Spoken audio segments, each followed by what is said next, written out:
All right, so here's where we stand.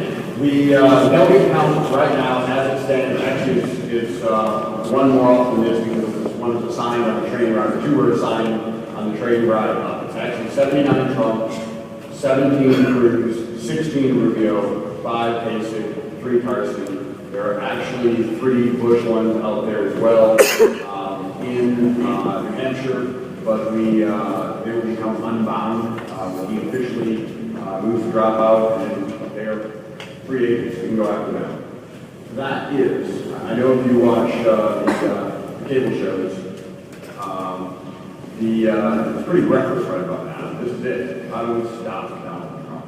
It can't be stopped. He has got more momentum. This is it. It is over. 5.3% of the delegates have been allocated to this thing. We have 94.7 remaining. You need to get 1,237 delegates to win this thing. This is the exit poll in South Carolina. Just to kind of give you a little kind of snapshot of how it looks. In all these states, when you start looking at them, they close quickly at the end. People start paying attention. Voters, there's a big difference between a voter's position on who they're going to support, who they're going to vote for, 2 weeks before the election, a week before the election, a day before the election. That's what it matters. And you start to see here, and this is voters who decided the last week of support, 28% chose Marco. On the electability, that was 47%. That is an angle we're pushing hard because we know that we are the best candidate to beat Hillary or Bernie. And we're confident about that. We know the voters are confident about that, and they want to win. We're not doing that at the expense of selling out on our ideals or trying to say that Marco will say anything, but that we are the strongest general election candidate, hands down.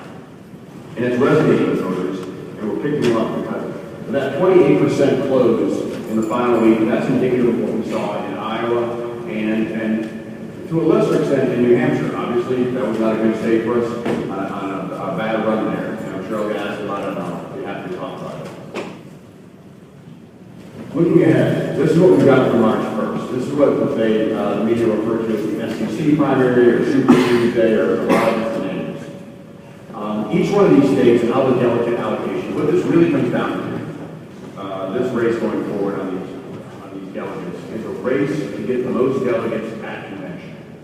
If nobody gets to 50% of the delegates, if nobody gets to 1237, then there's a floor fight, and delegates in most of these states, every state has different rules on these delegates. Most of these states, the delegates are no longer bound after the first ballot. So if nobody has 50%, they do a run-through ballot, no one gets there, no one gets to 1237, and then the vast majority on the next round of voting are free agents. The interesting thing without getting too far into the weeds of these delegates is, a little over 95% of the cases, the delegates aren't selected by the campaigns. Donald Trump doesn't choose his delegates for the National Convention. I don't choose Marco Rubio's. Ted Cruz doesn't choose his. These are people, in many cases, have already started the process. They ran on slate the precincts, then at their county GOP conventions, then at their state conventions, become a delegate to the National Convention. Some of you I know have been, I'm sure, delegates to the National Convention here. It's a different way, different state. It's a pretty laborious process. It is generally not someone who's just kind of a casual voter, if you will, or someone who's suddenly energized. These are people who've been involved in the process for a long time, have relationships with other activists, because you're elected at your state convention. So why that's important, and I know I'm sidetracking here, but this is an important point. When you show up at a convention, if I just say, look, I want to go to Cleveland, well, it's a fun place to go hang out in July. And thank you, Ryan Spears. And after I spend 15 minutes to Rock and Roll Hall of Fame, and then I go there. Most of the people who go to these conventions, because they believe in the Republican Party. They believe in the core set of issues. They've been doing this a while. So most of them, it's not their first time. These are repeat delegates. None of them look like a Donald Trump supporter. None of them look like a Donald Trump supporter. And so my point from this little deviation here is, should this go to the convention, That's a real problem for Donald Trump. Because he's got to start persuading these same, these people that he's getting booed at, that he's talking about at these debates and these mockings. You know what those are? You know what I like to call them? Delegates. So this is going to be a real problem for him as he goes forward. That is kind of the tail end of this, and I'm going to go forward here. He's going to do well. He's going to do well on March 1st. But it's not a winner-take-all. In any of these states, none of these states up through March 14th are winner-take-all. They're proportional. They're proportional in different ways. Some are proportional by congressional district, some are proportional by statewide, some are both. But to suffice it to say, there's no way for anybody to get a real huge lead on March 1st. The delegate race. So what you're going to do is Trump will get the most amount of delegates. Cruz will win Texas, which will be the biggest prize on March 1st. But even with his win, first place finish in Texas, he is not going to get the kind of bounce out of that he needs, because the second place person in Texas is going to get delegates, and the third place person in Texas is going to get delegates. And that's what matters. Whoever knows it, I know it looks great on who's in first place, second place, third place on these fourth or fifth or all the way down on election night. But what really matters is how many delegates they got. That's what's most important.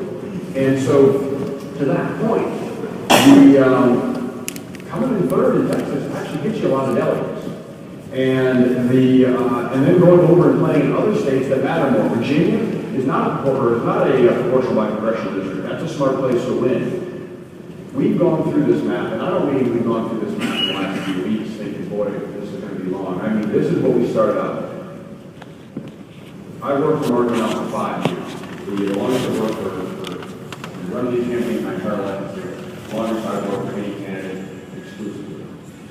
This isn't something that we started taking lightly.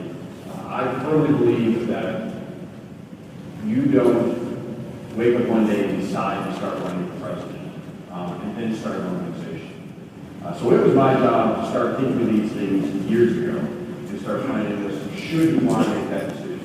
So that he was ready on day one. So probably about a year and a half ago, right after the November elections, I was prepared. And I sat down with a PowerPoint presentation, actually about 20 times as long as this, actually more than 20 times as long as this, but with some of these same slides in it, walking through what this would look like, because this is the first time, we look like the Democrats this time. This is the first time with the since Eisenhower, actually there were 2 times since Eisenhower, that we have now, that our party has nominated someone who hasn't run before and lost. That's what we do. Eisenhower had never run before and lost. Done a few things on the side, but since him, the 2 people were Ford, he was the city president, and George W. Bush. Aside from that, every single nominee of our party has run and lost. And then, of course, very orderly process. Our party likes order, we like to get things done, not be messy, just go ahead, let's pick a winner,